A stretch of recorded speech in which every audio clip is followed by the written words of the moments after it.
All right, well, today we get to talk about something fun and upbeat and positive, the Aztecs. Oh, I just lied to you. The Aztecs are kind of like the rest of our Mesoamerican cultures.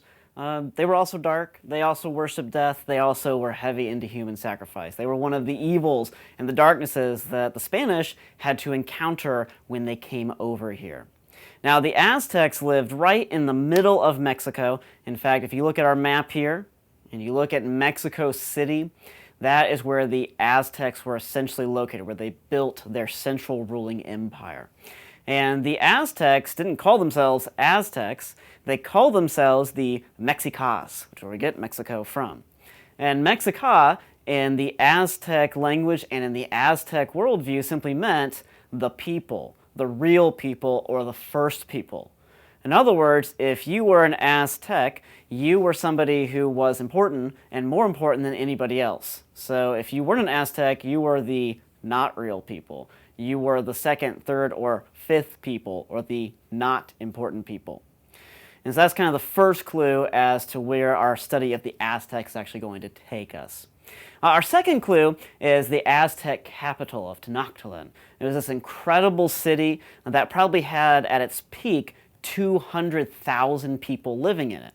I know if you look at modern cities that actually have millions and millions of people living in them, you sometimes think, well, 200,000 really isn't that many. But for the ancient world, where people were largely spread out because they largely farmed the land, 200,000 people in a single city was impressive. Not only that, but the city was founded in the year 1325 AD. So it really wasn't that old of a city when the Spanish came here in the 1500s. And it was a city that had been founded and made bigger than any European city that the European settlers that came from could actually claim any kind of allegiance to. And so this was an impressive place. Not only that, but the city was built on a swampy lake right there in the center of Mexico. The Aztecs were able to take a few islands, and then they were able to take things like dirt and soil and various other trash supplies, dump them into the swamp, and actually create more land. Another thing the Aztecs did that was kind of brilliant and also kind of gross, you'll see why it's gross in a moment, was they built these beautiful gardens. They called them chinampas.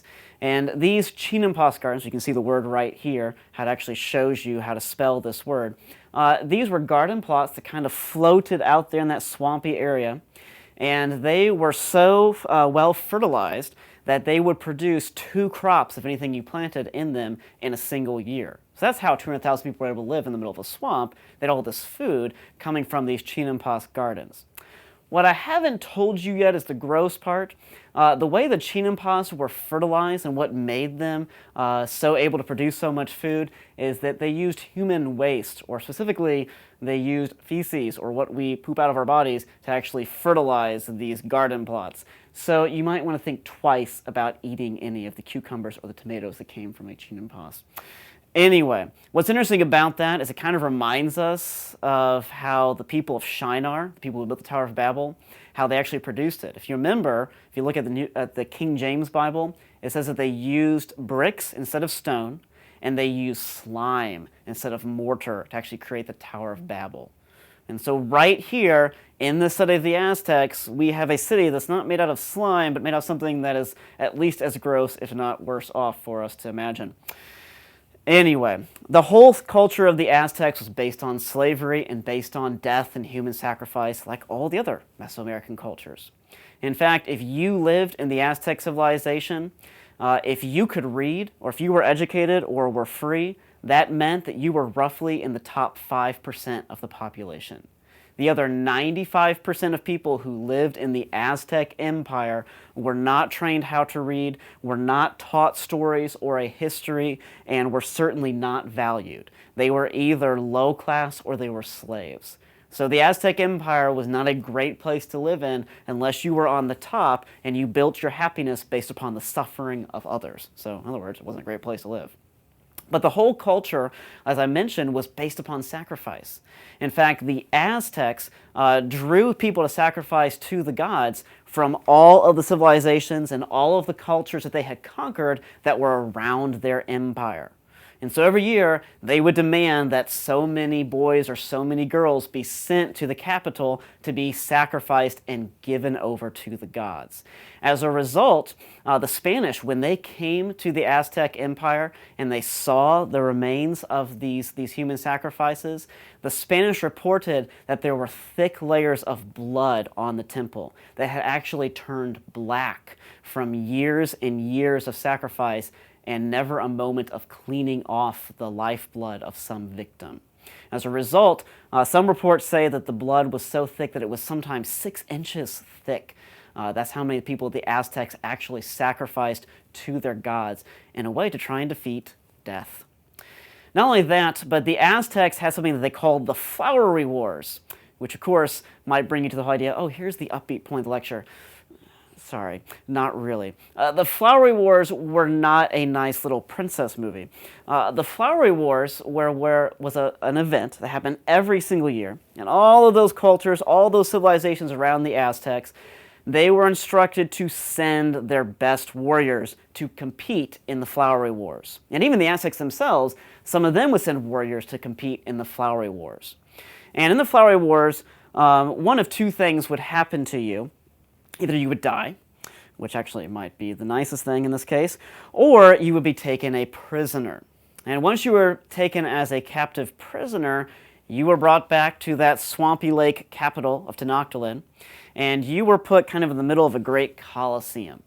And you had a stone pedestal to stand upon, and you were given a little drink that made it so you couldn't really feel things as easily. And you were given a club that was designed for you to use as a weapon to fight against 4 opponents. Just one difference. Your opponents in their clubs had sharp obsidian stones sticking out from all sides of the club. And that's what they would use to try and bring you down and hurt you severely. Your club was not armed with obsidian. It wasn't armed with another stone or something less than obsidian that would still actually cause damage. Your club, unfortunately, was only armed with feathers. And so, therefore, this was kind of a rigged contest. You weren't meant to survive this. Well, during the course of you being on the platform with your feathery club as a captive, and all of these 4 other guys around you trying to break your legs with their obsidian-armed clubs, eventually you would go down. And they wouldn't kill you right away. Once they had incapacitated you, they actually brought you down to the ground. They would then take you to the altar, and there, they would finish you off. They would actually kill you. Now, what's really interesting about the Aztecs, or what's really dark about the Aztecs and their way of trying to defeat death, is the Aztecs so worshiped death that the person who did finally take your life was called your spiritual father. In other words, the Aztec culture and our study of it shows the complete opposite of the way that things should be. That's because instead of life being the ultimate goal and death being the final enemy, death was the ultimate goal.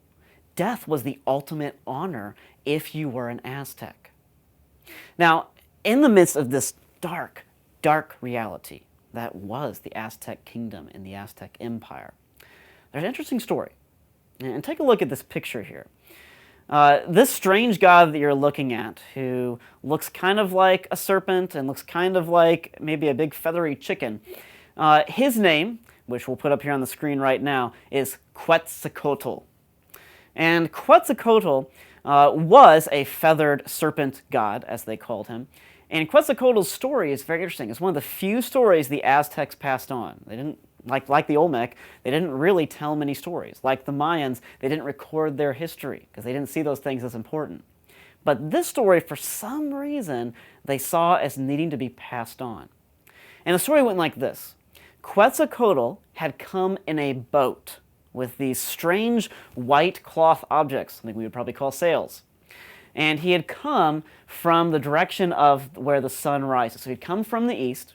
He had landed in the Aztec kingdom, and he was strange because his skin was lighter than the skin of any of the Aztecs. He was strange because he wore a beard, unlike most of the Aztecs.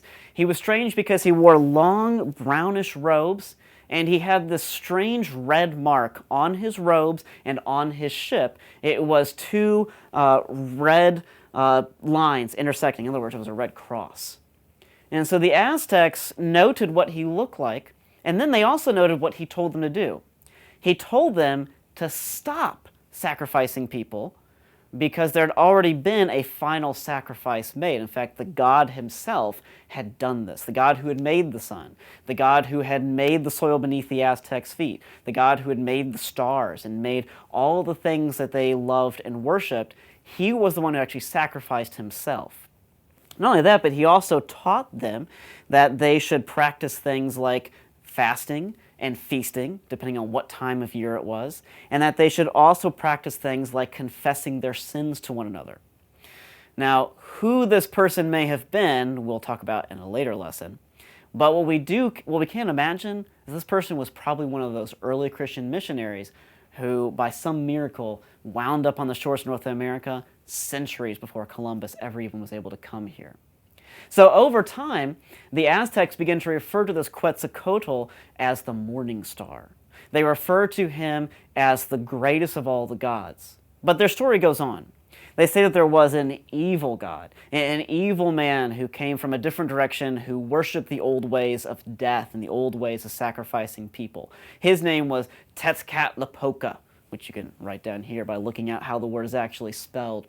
But Tezcatlipoca was able to defeat and depose Quetzalcoatl. And so Quetzalcoatl fled back to the east, but he vowed that he would return once again.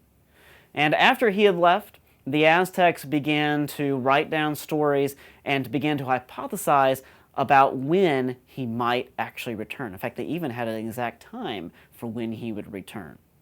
Of course, what's strange and what's sad is that by the time the Spanish came back, they still worshiped Quetzalcoatl, but they no longer worshiped him as the god who had told them that a final sacrifice had been made.